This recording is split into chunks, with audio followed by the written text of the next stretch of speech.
సదానందం గారు పండుగ నమస్తే అండి. నమస్కారం అండి. ఫస్ట్ సదానందం గారు నేను మీ దగ్గరికి వస్తాను. పండుగ గారు మీరు కూడా వినండి.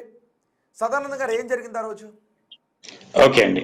సో ఉన్న వాస్తవం అనేది చెప్తాను నేను. ఓకే. ఆగస్ట్ 11th రోజు మా అమ్మగారు చనిపోయారు.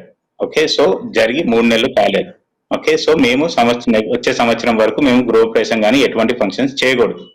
సో నేను మా వైఫ్ ఇద్దరు పిల్లలం వెళ్ళి పాలు పొంగించుకొని వద్దాం, ఇల్లు క్లీన్ చేసుకొని. సో 3 months అయిపోయింది, కార్తీక మాసం కదా అని చెప్పి పాలు పొంగించుకోవడానికి వెళ్ళాము. ఏ రోజు? 8th రోజు వెళ్ళాము, సాటర్డే ఆఫ్టర్నూన్ టైంకి వెళ్ళి రీచ్ అయ్యాము. మొత్తం ఇల్లంతా క్లీన్ చేసుకున్నాము.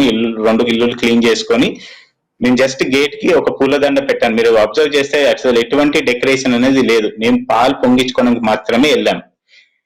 ఇది అయిపోయిన తర్వాత లేట్ నైట్ అయిపోయింది. సరే నిద్ర చేసుకొని మనం నెక్స్ట్ డే మార్నింగ్ వెళ్దాము అని చెప్పి డిసైడ్ అయ్యి మేము అక్కడ ఉన్నాం. Early morning 6:30 Sunday early morning 6:30 AM కి ఎర్రమట్టితోని అతను ఒక టాటా ఏస్తోని వస్తే అతను సరే మా ఇంటి ముందు చిన్న గార్డెన్ స్పేస్ ఉంది కదా, ఇప్పుడు మీరు అది చూస్తే గ్రిల్ లో కనిపిస్తుంది. ఆ గ్రిల్ దగ్గర ఎర్రమట్టి వేపిస్తున్నాను. వేపించిన తర్వాత వాళ్ళకి పేమెంట్ చేసిన తర్వాత వీళ్ళు హిజ్రాలు ఇద్దరు హిజ్రాలు వచ్చారు నా దగ్గరికి. ఫస్ట్ ఈ పక్కింటి దగ్గరకి, ఇప్పుడు ఆ పక్క ఇల్లు ఉంది కదా, అది కూడా నాదే, దాని పక్కది ఇల్లు కూడా నాదే. సో అక్కడ నేను వాళ్ళకి క్లియర్ గా చెప్పాను, అమ్మ నేను ఎటువంటి ఫంక్షన్ చేయలేదు, నేను ఫంక్షన్ చేయకూడదు, మా అమ్మగారు చనిపోయారు, సో మేము ఫంక్షన్ స్థితిలో లేము, అండ్ నా ఫైనాన్షియల్ పరిస్థితి కూడా బాగాలేదు, నేను డబ్బులు ఇవ్వలేను అని చెప్పాను. వీళ్ళు రావడమే బావా అని చెప్పి వాళ్ళ క్లాప్స్ అన్ని చేసుకుంటూ లక్ష రూపాయలు ఇవ్వాలని చెప్పి డిమాండ్ చేశారు. అమ్మ నేను క్లియర్ గా చెప్తున్నాను, నా దగ్గర అంత డబ్బులు కాదు కదా, నా దగ్గర అసలు ఈఎంఐకి కరెక్ట్ గా ఈఎంఐ 10th రోజు ఈఎంఐ డైరెక్ట్ అవుతుంది, దానికి మట్టుకే డబ్బులు ఉన్నాయి నా దగ్గర. ఏది టాటా ఏస్ కి ఇచ్చిన తర్వాత దాని తర్వాత ఇంకో 600 మిగులుతుంది నా అకౌంట్ లో. అది నా పరిస్థితి. అది వాళ్ళకి క్లియర్ గా చెప్పాను. చెప్పిన తర్వాత కూడా ఒక బ్లాక్ డ్రెస్ వేసుకొని వచ్చిన ఫస్ట్ ఇద్దరులో ఒక బ్లాక్ డ్రెస్ వేసుకొచ్చిన ఆమె బండబూతులు తిట్టడం స్టార్ట్ చేసింది నన్ను, నా ఫ్యామిలీని, నా పిల్లల్ని. వీళ్ళకి ఎవరు ఇచ్చారండి అధికారం నా పిల్లల్ని తిట్టడానికి, నా ఫ్యామిలీని తిట్టడానికి? మా అమ్మ చనిపోయిందని చెప్తే కూడా మా అమ్మగారిని అంటే ఇంకా పదాలు వాడారు. ఇంకా దాని తర్వాత ఇప్పుడు నాకు యాజ్ ఎ ఇండివిజువల్ నాకు ఒక సెల్ఫ్ రెస్పెక్ట్, ఒక డిగ్నిటీ అనేది ఉంటుంది కదా. సో నాకు ఆ మాటలు విన్న తర్వాత నాకు కోపం వచ్చింది. సో ఆబ్వియస్ గా నేను వాళ్ళని తిరిగి తిట్టాను, అసలు మీరు ఏం మాట్లాడుతున్నారు, మీకేమన్నా అర్థమవుతుంది? వాళ్ళు ఎంతకి వినకపోగా ఇంకకే వెళ్ళిపోయి, అంటే నేను అప్పటికి లోపలికి వెళ్ళి స్టిక్ తీసుకొచ్చాను. వాళ్ళిద్దరు ఉన్నప్పుడు స్టిక్ తీసుకొచ్చినప్పుడు వాళ్ళు పారిపోయి దూరంకి వెళ్ళిపోయి దాని తర్వాత వీడియో రికార్డింగ్ చేయడం స్టార్ట్ చేశారు. ఓకే, ఇది అయిపోయింది. దాని తర్వాత మళ్ళీ ఇద్దరిని వేసుకొని ఆటోలో వచ్చారు. వాళ్ళు వచ్చి మమ్మల్ని తిట్టావు, అట్టెట్లా తిట్టావు, అది ఇది అని చెప్పి మళ్ళా రెచ్చగొట్టడం స్టార్ట్ చేశారు. అయితే నేను అన్నాను, అమ్మా మీరు పోలీసులకు కాల్ చేయండి, వాళ్ళు వచ్చి వాళ్ళే చెప్తారు మీకు అని చెప్పి నేను వాళ్ళకి చెప్పాను. వాళ్ళే బెదిరించారు ఫస్ట్, ఏది పోలీసులకు కాల్ చేస్తాం అది ఇదని. దాని తర్వాత సరే మీరు కాల్ చేయండి, వాళ్ళు వచ్చిన తర్వాత వాళ్ళతోనే మాట్లాడదామని. ఇది అయిపోయిన తర్వాత వాళ్ళు వెళ్ళిపోయి మళ్ళీ 3 ఆటోలు, అంటే నేను ఇంట్లోపటికి వెళ్ళి గేట్ పెట్టుకొని ఇంటి పైకి వెళ్ళి కొంచెం క్లీనింగ్ వర్క్ ఉంటే అది క్లీనింగ్ చేస్తున్నాను, ఏది మట్టి దుమ్మ ఉంటే క్లీన్ చేసుకుంటున్నాను. ఈ లోపల వీళ్ళు 3 ఆటోల్లో 15-20 మంది దాకా వచ్చి మా గేట్ ని ఇరగొట్టడం, అంటే ఇట్లా ఫుల్ లాగడం, ఫోర్స్ తో లాగడం చేస్తున్నారు. ఇంకా బూతులు తిట్టుకుంటూ మమ్మల్ని, అంటే నన్ను మా వైఫ్ ని తిట్టడం స్టార్ట్ చేశారు. నేను పైనుంచి ఉరుక్కుంటూ వచ్చి ఏం జరుగుతుందని వచ్చే లోపల వీళ్ళు గేట్ దగ్గర నుంచి వెనకకి వెళ్ళి అప్పుడు రికార్డింగ్ స్టార్ట్ చేశారు. దాని తర్వాత మీరు ఆ రికార్డింగ్ లో వాయిస్ వినండి, అమ్మా మీరు గేట్ దగ్గర నుంచి ఇలానే మాట్లాడాను కానీ ఎక్కడ కూడా వీళ్ళని తిట్టలేదు. వీళ్ళు దాని తర్వాత వెళ్ళినట్టే వెళ్ళి, అంటే దాని తర్వాత వాళ్ళు జరగలేదు అక్కడి నుంచి. అక్కడ నేను వాస్తవం నా స్టిక్ తోని ఒక దెబ్బ వేసాను. దాని తర్వాత వీళ్ళు ఎవరైతే రికార్డింగ్ చేస్తున్నారో ఇక్కడ అందరు చాలా మంది గుంపు కూడా ఉన్నారో వాళ్ళ దగ్గరికి ఇట్లా ఉరికాను. రెండో దెబ్బ ఇక్కడ కింద ఒకరి దగ్గర పడింది. రెండే దెబ్బలు నేను వేసింది. దాని తర్వాత ఈ లోపల వీళ్ళు రాళ్ళు వేసుకొని అక్కడి నుంచి ఇసరడము, దాని తర్వాత ఇంకా అక్కడ సెంట్రీ కర్రలు తీసుకొని నా మీద దాడి చేశారు.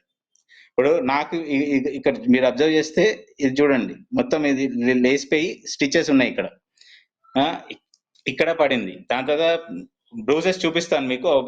ఒక్క నిమిషం నేను షర్ట్ తీస్తాను. బట్ స్టిల్ ఇప్పుడు వీళ్ళు అంటున్నారు కదా భిక్షాటన అని వచ్చామని. భిక్షాటన అంటే బెగ్గర్స్, అంటే నేను ఎవరిని చిన్న చూపు చూడట్లేదు. ఒక్క నిమిషం. నేను ఎవరిని చిన్న చూపు చూడట్లేదు అని చిన్న చేసి మాట్లాడట్లేదు. కానీ మీరు ఒక్క మాట నాకు వాస్తవం చెప్పండి. ఇప్పుడు ఎవరన్నా అడుక్కుని అంటే భిక్షాటన చేయడానికి వచ్చిన వాళ్ళు మనం ఎంత ఇస్తే అంత తీసుకొని వెళ్తారా, లేదా ₹1,00,000 కావాలి అని చెప్పి డిమాండ్ చేయడం స్టార్ట్ చేస్తారా? దాని తర్వాత 1,00,000 కాదు, 1,00,000లో సగం కాదు, సగం సదానంద అనుకొని గారు ఎంత వచ్చిన అడిగారు? ఫస్ట్ ₹1,00,000 అడిగారండి. ఓకే. ₹1,00,000 అడిగారు నన్ను. ఆ బ్లాక్ డ్రెస్ వేసుకొని వచ్చిన అమ్మాయి ₹1,00,000 అడిగింది నన్ను. ఈ 2 ఇల్లులు కొన్నావు బావా, ₹1,00,000 ఇయ్యవా నువ్వు మాకు, అది ఇది అని చెప్పి. నా దగ్గర లేదమ్మా, నా పరిస్థితి బాలేదు, నేనే లోన్లు పెట్టుకుని ఇల్లు కొనుక్కున్నాను నేను. నాకు అంత పరిస్థితి ఉంటే నేను నా సదానంద గారు ఒక్క పక్కన నిమిషం. ఓకే, సదానంద గారు ఒక్క నిమిషం. ఆ రోజు ఎవరైతే వచ్చారో వాళ్ళ బంధువులు పండు ఉన్నారు, పండుతో కూడా మాట్లాడారు. పండు గారు, మీకు తెలిసిన విషయాలు ఏంటి? సదానందం ఆ రోజు జరిగిన గొడవ ఏంటో చెప్పారు. సో మీకు తెలిసిన విషయాలు ఏంటి గొడవకు సంబంధించి? నమస్కారం అండి. యాక్చువల్లీ నా పేరు ప్రేమ్‌లీల. నిక్ నేమ్ ప్రేమ్‌లీల వచ్చేసి గారు. పండు అంటారు. యాక్టివిస్ట్‌గా కొన్ని సంవత్సరాల నుండి నేను మా కమ్యూనిటీ కొరకు పనిచేస్తున్నాము. నంద్ గారు మీ యొక్క విషయమై మేము కొద్దిగా చింతిస్తున్నాము. ఫస్ట్ ఆఫ్ ఆల్ విషయాలలో కొన్ని విషయాలు నేను మాట్లాడాలనుకుంటున్నాను. ఎందుకంటే ఈరోజు ట్రాన్స్‌జెండర్ సొసైటీని చిన్న చూపు చూడడంలో ప్రతి ఒక్కరున్నారు. చిన్న ఒక పిల్లల మొదలుకొని వినండి. మీరు మాట్లాడేటప్పుడు కాదండి. నేను మాట్లాడేటప్పుడు మీరు నేను చిన్న చూపు చూడలేదు. మీరు ఆ మాట మాట్లాడు. నేను చిన్న చూపు చూడలేదు. వినండి సదానంద్ గారు, మీరు మాట్లాడేటప్పుడు నేను ఒక్క క్వశ్చన్ అన్న వేసాను, మీకు వేయలేను కదా. వినండి. సమాజంలో అందరు మమ్మల్ని చిన్న చూపుతో చూస్తున్నారు. మాకెక్కడ సరైన వసతి కానీ, సరైన వ్యవస్థ రంగంలో సపోర్ట్ లేని జీవితాలలో ఈ యొక్క కింద సమాజం గాని, హిజ్రా సమాజం గాని బ్రతుకుతున్నాం. మీరు ఇంత ముందుకు లైవ్‌లో చెప్తున్న విషయాలలో ఒక మాట అన్నారు. నేను బూతులు మాట్లాడలేనని అన్నారు. కానీ వీడియోలో స్పష్టంగా వినపడుతుంది, నీ అమ్మలారా అని అన్నావు. మాట్లాడిన తర్వాత మీకేమన్నా ఉంటే వినండి. నేను చెప్పాక మీరు మాట్లాడండి. తర్వాత లేకపోతే మీరు మాట్లాడుతుంటే వినేసిన తర్వాత మనం మాట్లాడదాం. ఓకే. పండు మాట్లాడండి.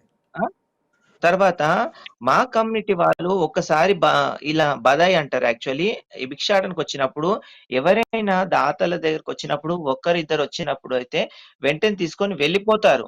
మరలా వేరే బ్యాచ్‌ని తీసుకొచ్చి మిమ్మల్ని ఇబ్బంది పెట్టారనేది అది ముమ్మాటికి నిజం కాదండి సదానంద్ గారు. ఎందుకంటే ఎవరైనా వచ్చారంటే మీరు ఎంత ఇస్తారో ప్రేమతోటి అది తీసుకొని వెళ్తారు. రెండో విషయం ఏంటంటే డిమాండ్ చేస్తారంటే డిమాండ్ అనేది ఎక్కడ ఇప్పుడు ప్రతి ఒక్క వ్యవస్థలోనూ ఉంటుండొచ్చు. కానీ ట్రాన్స్‌జెండర్స్ అనేవారు ఏం తెలుసా? ప్రేమ, ఆప్యాయత, అనురాగాలు ఇవి కలిగి ఉన్నవారు ట్రాన్స్‌జెండర్స్. మీరు అనుకుంటారు ఎక్కడో ఒక ట్రాన్స్‌జెండర్ చేయంగానే ప్రతి ఒక్క ట్రాన్స్‌జెండర్స్‌కి మీరు ఎందుకు చుడతారు? ప్రతి ఒక్క ట్రాన్స్‌జెండర్స్ ఇలాగే ఉంటారు, ప్రతి ఒక్క ట్రాన్స్‌జెండర్స్ ఇలా చేస్తారని మీరు ఎందుకు అనుకుంటారండి? లైవ్‌లో చూసిన ప్రతి ఒక్కరికి నా మాట అండి వినండి. ప్రతి ఒక్క తల్లి గర్భం నుండి మేము కూడా మీలాగే ప్రతి ఒక్క దేహంలో ఉన్న ప్రతి ఒక్క భాగంలో ఉన్న విషయాలే మాలో ఉంటాయి. మీకు కత్తితోటి రక్తం వెళ్తది, మాకు అదే వస్తది కదా. మీకెలా ఇక హ్యూమన్స్ సంబంధించిన బాధ, ఆనందం ఏ విధంగా ఉంటుందో మాలో అలా ఉంటుంది. కానీ సమాజంలో మేము ఒక చిన్న తరహాలాగా బ్రతుకుతున్నాము. అలాంటి వాటి విషయంలో ఈ రోజు మీరు మీడియాకు మీకంటే ముందే మేము ఇచ్చేవాళ్ళము. ఆ రోజు మీరు కొట్టిన విషయాలకు పిల్లలు బాధపడిన రచ్చ వీడియోలు ఇప్పుడు ఇక్కడ లైవ్‌లో టెలికాస్ట్ అవుతున్నాయి. చూస్తున్నారా? మీకు ఉన్నాయి. ప్రేమ్‌లీల గారు, ఇక్కడ 2 అంశాలు ఉన్నాయి. ఒకటి నిజమే, నేను ఇంట్రడక్షన్‌లో కూడా అదే చెప్పాను. సమాజం హిజ్రాల్ని కొంత చిన్న చూపు చూస్తోంది. ప్రభుత్వ పరంగా వాళ్ళకి సరైనటువంటి ఇది లేదు అని. ఒకటి చిన్న చూపు, ఇది ఒక యాంగిల్.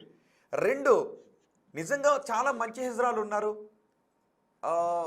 అడిగినప్పుడు ఏదైనా ఒక ఫంక్షన్ జరుగుతున్నప్పుడు మీకు తోచింది ఇవ్వండి అంటే ఇచ్చి పట్టుకు వెళ్ళే వాళ్ళు ఉన్నారు. అదే సమయంలో కొంతమంది దౌర్జన్యాలు చేస్తున్న ఘటనలు ఉన్నాయి. హిజ్రాల ముసుగులో కొంతమంది దౌర్జన్యాలు చేస్తూ ఉన్నారు.